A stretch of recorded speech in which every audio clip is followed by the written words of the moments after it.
Hello and welcome to Easy English Life. I'm your friendly host, Karen, and I'm delighted to share today's collection of wonderful stories with you.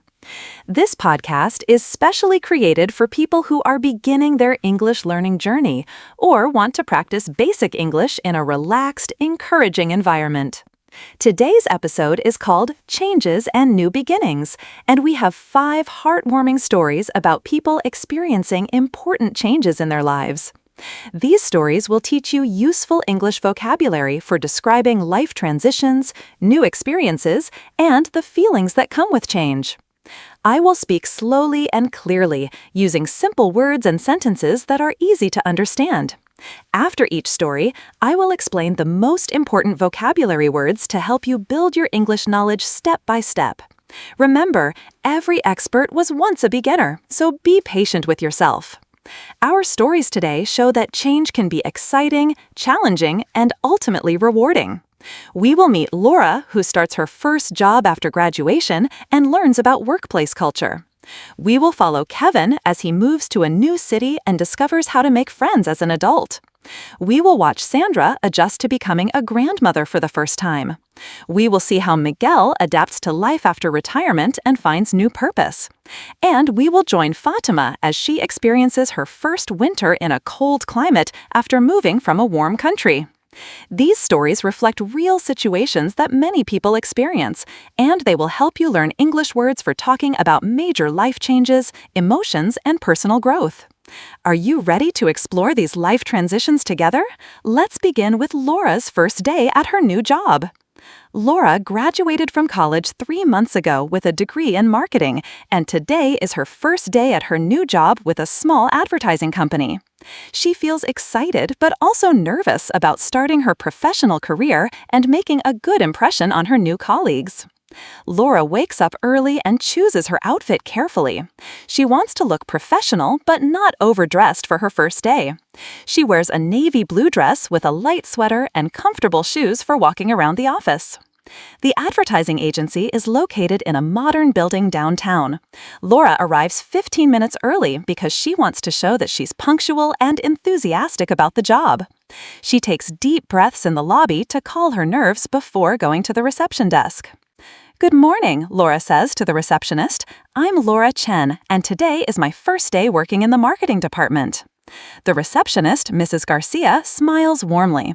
"Welcome to Creative Solutions. I'm so glad you're here. Let me call your supervisor, Mrs. Johnson, to come meet you." Mrs. Johnson appears quickly and greets Laura with a firm handshake. "Laura, welcome to our team. I'm excited to work with you and show you how we operate here. Are you ready for your orientation?" During the orientation, Mrs. Johnson gives Laura a tour of the office and introduces her to different team members. Everyone seems friendly and welcoming, which helps Laura feel more comfortable and confident. "This is your workspace," Mrs. Johnson says, showing Laura to a desk near a large window. "You'll be working closely with our social media team on client campaigns. Don't worry if everything seems overwhelming at first. Everyone learns gradually." Laura meets her immediate team members, Jake, who manages social media accounts, and Maria, who designs graphics for advertisements. They explain their current projects and offer to help Laura understand the company's processes and expectations. "We have a very collaborative culture here," Jake explains. "We share ideas freely and help each other solve problems. Don't hesitate to ask questions. That's how we all learn and improve." Laura's first assignment involves researching target audiences for a new client's product launch. She spends the morning reading about market research techniques and analyzing customer demographics. The work feels challenging but interesting, and she enjoys applying knowledge from her college courses to real business situations. At lunchtime, Maria invites Laura to join several colleagues at a nearby restaurant. Laura appreciates the invitation because it gives her a chance to get to know her coworkers in a more relaxed setting outside the office environment. "How are you feeling about your first day?" asks Maria during lunch. Starting a new job can be both exciting and stressful. "I'm feeling good," Laura replies honestly.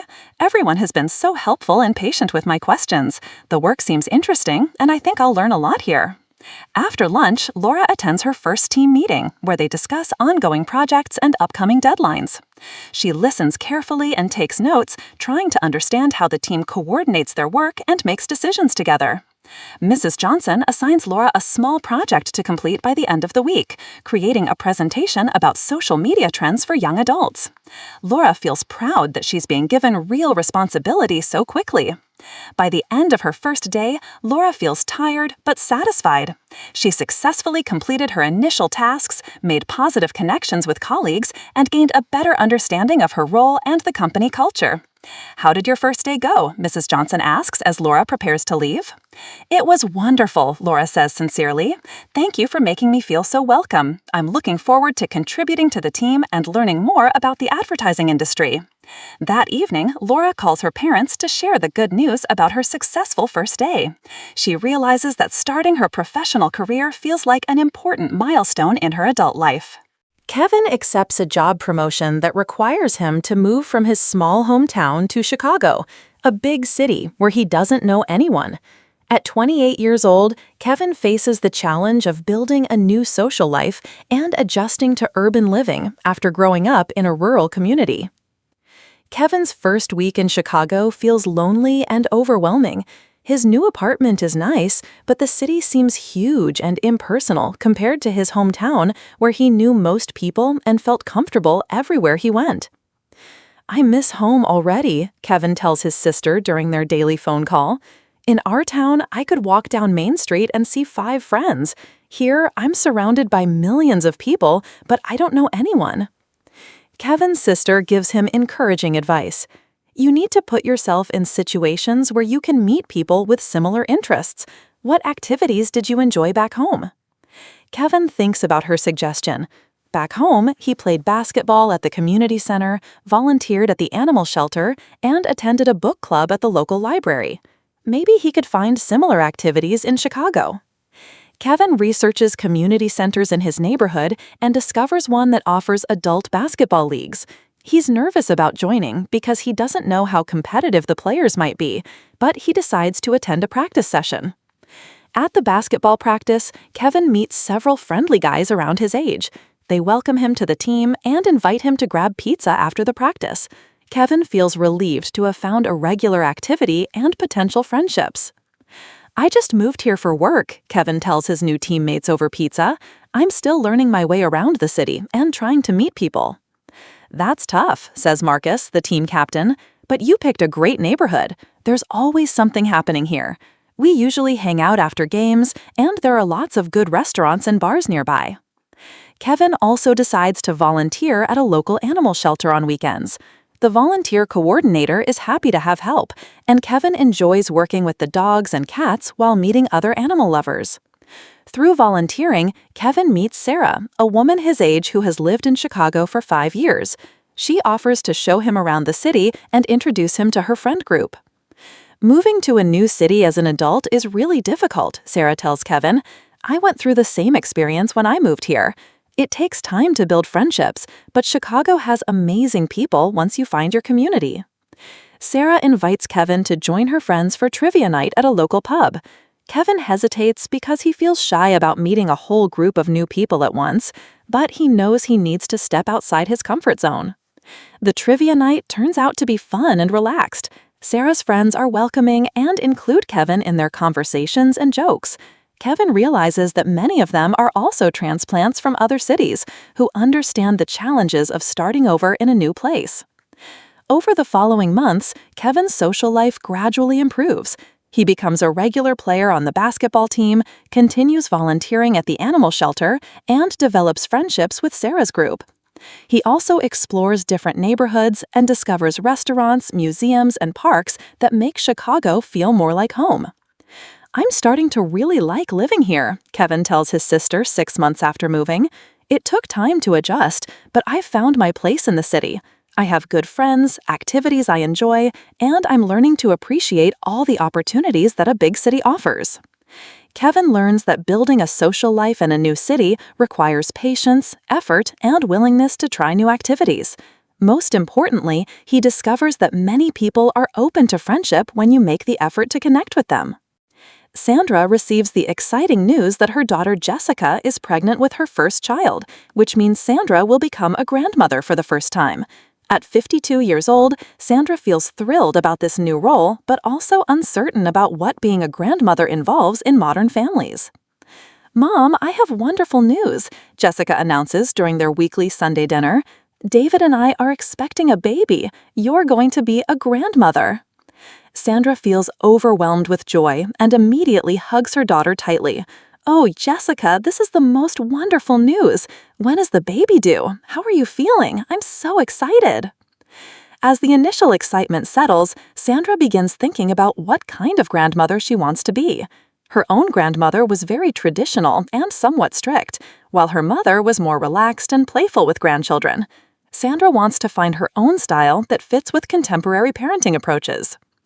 Sandra starts reading books about modern grandparenting and talking to friends who are already grandmothers. She learns that today's grandparents often have more active roles in their grandchildren's lives while still respecting parents' authority and decisions about child-rearing. "I want to be supportive without being interfering," Sandra tells her friend Margaret, who became a grandmother 2 years ago. "I want to help Jessica and David, but I don't want to overstep boundaries or offer unwanted advice." Margaret shares her experience. "The key is communication and respect. Ask Jessica what kind of support she wants, follow their parenting rules, and remember that times have changed since we raised our children." Sandra attends prenatal appointments with Jessica when invited and helps prepare the nursery. She enjoys shopping for baby clothes and furniture while learning about current safety recommendations and parenting products that are different from when she raised Jessica. When baby Emma is born, Sandra falls in love instantly. Holding her granddaughter for the first time, Sandra feels a profound connection and overwhelming desire to protect and nurture this tiny person. However, Sandra also discovers that being a grandmother involves navigating new family dynamics. She wants to spend lots of time with Emma, but she needs to balance her eagerness with respect for Jessica and David's need to bond with their baby and establish their own routines. "I love having your help, Mom," Jessica says during Emma's first month, "but sometimes I need to figure things out for myself. I hope you understand that it's not personal. I'm just learning to be a mother." Sandra appreciates Jessica's honesty and adjusts her approach. Instead of offering constant advice, she asks how she can be most helpful and follows Jessica's lead about visiting frequency and types of assistance. Sandra finds her grandmother role evolving as Emma grows. She becomes the fun grandmother who plays games, reads stories, and takes Emma on special outings. She also serves as backup childcare when Jessica and David need date nights or have work obligations. Being a grandmother is different from being a mother, Sandra reflects after 6 months of grandmotherhood. "With Jessica, I felt responsible for every decision and worried constantly. With Emma, I can enjoy the pure pleasure of loving her while supporting Jessica and David as the parents." Sandra develops special traditions with Emma: weekly visits to the park, baking cookies together, and bedtime story reading during overnight visits. These activities create unique bonding opportunities that don't compete with Jessica's parental role. Sandra also appreciates how becoming a grandmother has strengthened her relationship with Jessica. They now share the common experience of loving Emma, and Jessica often seeks Sandra's advice about parenting challenges and childhood development. "You're a wonderful grandmother," Jessica tells Sandra on Emma's first birthday. "You give Emma so much love and attention while always respecting David and me as her parents. Emma is lucky to have you." Sandra realizes that becoming a grandmother has brought unexpected joy and renewed purpose to her life. She loves watching Emma discover the world and feels grateful to play an important role in her granddaughter's development and happiness. For the first month of retirement, Miguel enjoys sleeping late, reading books, and doing home improvement projects he had postponed for years. However, after the initial novelty wears off, he begins feeling restless and somewhat lost without the daily routine and sense of purpose that teaching provided. "I thought retirement would feel like a permanent vacation," Miguel tells his wife Carmen over breakfast. "But I miss having goals to work toward and feeling useful. I never realized how much my identity was connected to being a teacher." Carmen suggests that Miguel explore volunteer opportunities that could utilize his teaching skills while giving him a sense of contribution to the community. "You have so much knowledge and experience to share," she encourages him. Maybe you could tutor students or teach adult education classes. Miguel contacts the local community college about teaching part-time math courses for adult learners. The academic coordinator is delighted to hear from him because they always need experienced instructors for their continuing education programs. We have students ranging from 18 to 70 who are working toward their GED or trying to improve their math skills for career advancement, the coordinator explains. They would benefit tremendously from your experience and patience. Miguel agrees to teach 2 evening classes per week, basic algebra for GED students and practical math for adults entering technical careers. He discovers that teaching adult learners feels different from teaching teenagers, but equally rewarding. His adult students bring life experience and strong motivation that creates an engaged learning environment. Many of them are working full-time jobs while pursuing education, and Miguel admires their dedication and perseverance. "Professor Miguel," says Maria, one of his GED students, "thank you for explaining fractions so clearly. I never understood them in high school, but the way you teach makes everything make sense." Miguel also begins volunteering at the local literacy center, helping immigrants improve their English reading and math skills. This work feels particularly meaningful because he sees how education directly impacts people's ability to achieve their goals and support their families. Through his volunteer work, Miguel meets other retirees who have found creative ways to stay engaged and contribute to their communities. He joins a group that provides free tax preparation assistance for low-income families during tax season.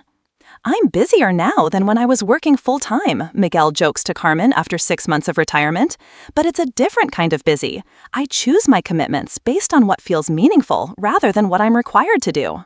Miguel discovers that retirement doesn't mean stopping work entirely, but rather having the freedom to choose work that aligns with his values and interests. He enjoys using his skills to help others while maintaining the flexibility to travel and spend time with family. His teaching experience also opens opportunities for private tutoring, which provides some additional income while allowing him to work with individual students on specific challenges. "Retirement has taught me that fulfillment comes from contributing to something larger than yourself," Miguel reflects. "I may have left my formal teaching career, but I'll never stop being an educator. I've just found new ways to share knowledge and help people learn." Fatima moves from Morocco to Montreal, Canada for graduate school and experiences her first real winter in a cold climate. Coming from a warm, sunny country where the temperature rarely drops below 50 degrees F or 10 degrees Celsius, she must learn to adapt to snow, freezing temperatures, and completely different daily routines. Fatima arrives in Montreal in early September when the weather is still pleasant and warm. She feels excited about starting her master's degree program and exploring a new country. But several people warn her about the upcoming winter. "You think you understand cold weather," says her Canadian roommate Claire, "but Montreal winters are seriously cold. January temperatures can reach -20 degrees F, -29 degrees Celsius, and we get lots of snow. You'll need to buy proper winter clothing." Fatima listens to Claire's advice, but doesn't fully comprehend how dramatically cold weather will change her daily life. In Morocco, she wore light clothes year-round and spent lots of time outdoors, walking and socializing in parks and cafes. When October arrives and temperatures begin dropping, Fatima starts understanding what everyone meant about Canadian winters. She buys her first warm winter coat, insulated boots, gloves, and a wool hat, feeling like she's preparing for an expedition to Antarctica. The first snowfall in November amazes and delights Fatima. She has seen snow only in movies and photographs, so experiencing real snow feels magical and exciting. She takes dozens of pictures and calls her family in Morocco to describe the beautiful white landscape. However, Fatima's enthusiasm for snow decreases quickly when she realizes how much more complicated daily activities become in winter weather. Walking to university takes twice as long because sidewalks are slippery and she must navigate carefully to avoid falling. "I never thought about how snow affects everything," Fatima tells her sister during a video call. "I have to plan extra time for everything. Getting dressed takes longer, walking takes longer, even getting on the bus is more difficult when you're wearing thick gloves and heavy boots." December brings Fatima's first experience with truly cold temperatures and serious snowstorms. She learns about weather warnings, school closures, and the importance of checking weather forecasts before leaving her apartment. Fatima also discovers seasonal depression as the days become shorter and sunlight becomes scarce. She feels tired and sad more often than usual, and Claire explains that many people experience mood changes during Canadian winters. Light therapy lamps can help, Claire suggests, and it's important to stay active and social even when you don't feel like going outside. Many people join indoor activities like gym classes or hobby groups during winter. Fatima follows Claire's advice and joins a fitness class at the University Recreation Center. She also discovers that Montreal has an extensive underground city with shops, restaurants, and walkways that allow people to move around downtown without going outside in extreme weather. By January, Fatima has developed coping strategies for winter living. She keeps extra warm clothes at university, always checks weather forecasts, and plans indoor social activity during the coldest weeks. Fatima learns to appreciate aspects of winter she hadn't expected: cozy evenings with hot tea and books, beautiful snow-covered landscapes, winter sports like ice skating, and the special warmth of indoor gatherings during cold months. "I survived my first Montreal winter," Fatima celebrates with Claire in March when temperatures finally start rising. "It was harder than I expected, but I learned so much about adapting to new environments. Now I feel like I can handle anything." Fatima's winter experience teaches her that major environmental changes require patience, preparation, and willingness to modify daily habits and expectations. What inspiring stories of change and new beginnings we shared today! Laura successfully started her professional career and learned about workplace culture. Kevin moved to a big city and discovered how to build friendships as an adult. Sandra became a grandmother and found her role in a modern family. Miguel retired and created a meaningful new chapter of his life through teaching and volunteering. And Fatima adapted to living in a completely different climate and learned to thrive in challenging conditions. These stories show us that change is a natural part of life, and while it can feel scary or overwhelming at first, it often brings growth, new experiences, and unexpected joys. Each person in our stories found ways to adapt, learn, and create positive outcomes from major life transitions. Remember these important words from today: graduated, overwhelming, potential, identity, and adapt. These words help you talk about change, growth, and new experiences in your own life. The most important lesson from all our stories is that successful adaptation to change requires patience, openness to learning, and willingness to ask for help when needed. Whether you're starting a new job, moving to a new place, entering a new life stage, or facing any other major change, remember that growth takes time and every small step forward matters. I hope these stories inspire you to embrace changes in your own life with confidence and curiosity. Remember that every challenge is also an opportunity to learn something new about yourself and the world around you. Thank you for listening to Easy English Life. Keep practicing your English by listening to these stories again and paying attention to how people describe their feelings and experiences during times of change. Learning English itself is a journey of change and growth. See you next time for more inspiring English stories about the adventures and challenges that shape our lives. Have a wonderful week, and remember that change often leads to beautiful new beginnings.